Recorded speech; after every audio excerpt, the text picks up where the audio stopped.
Hello friends, I am CA Sabanaz. Welcome to my YouTube channel. Today's topic is whether trust or associations or cooperative societies enjoying certain exemptions under the Income Tax Act exempted from tax audit. Income Tax Act trust, associations, institutions और cooperative societies को कुछ exemptions और deductions provide करता है। Trust और associations और institutions engaged in business activities enjoy certain exemptions under sections 10 subsection 21, 1023A, 1023B, 1023BB, 1023C और section 11. Similarly, cooperative societies engaged in business activities enjoy deduction under section 80P. और ये सारे exemptions या deductions claim करने के लिए कुछ conditions prescribed हैं जो कि फुलफ़िल करना ज़रूरी होता है। ये सारी कंडीशंस उन पर्टिकुलर सेक्शंस में दी गई हैं।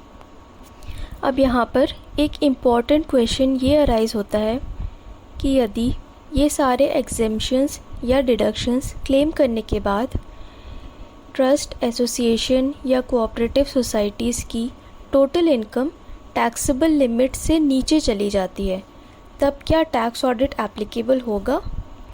यानी कि जब इनकम ही टैक्सेबल नहीं है तब क्या टैक्स ऑडिट से कोई एग्जेम्पशन मिलेगी? ये क्लियर करने के लिए हमें सेक्शन 44AB की कंडीशंस देखनी होंगी। और सेक्शन 44AB में कहा गया है कि यदि किसी बिज़नेस एक्टिविटी का ग्रॉस टर्नओवर या सेल्स या रिसीट्स 1 करोड़ या फिर 10 करोड़ से ज़्यादा है तब फिर टैक्स ऑडिट कंपलसरी है।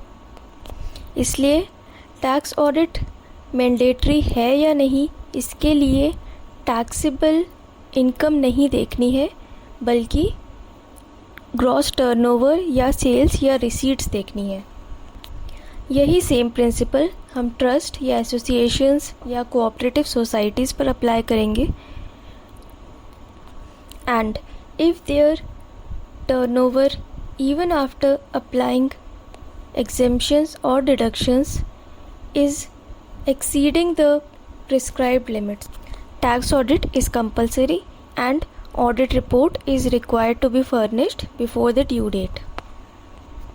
Therefore, the trust, associations or cooperative societies enjoying certain exemptions or deductions are not exempted from tax audit if they fulfill the conditions laid down under section 44AB of the Income Tax Act.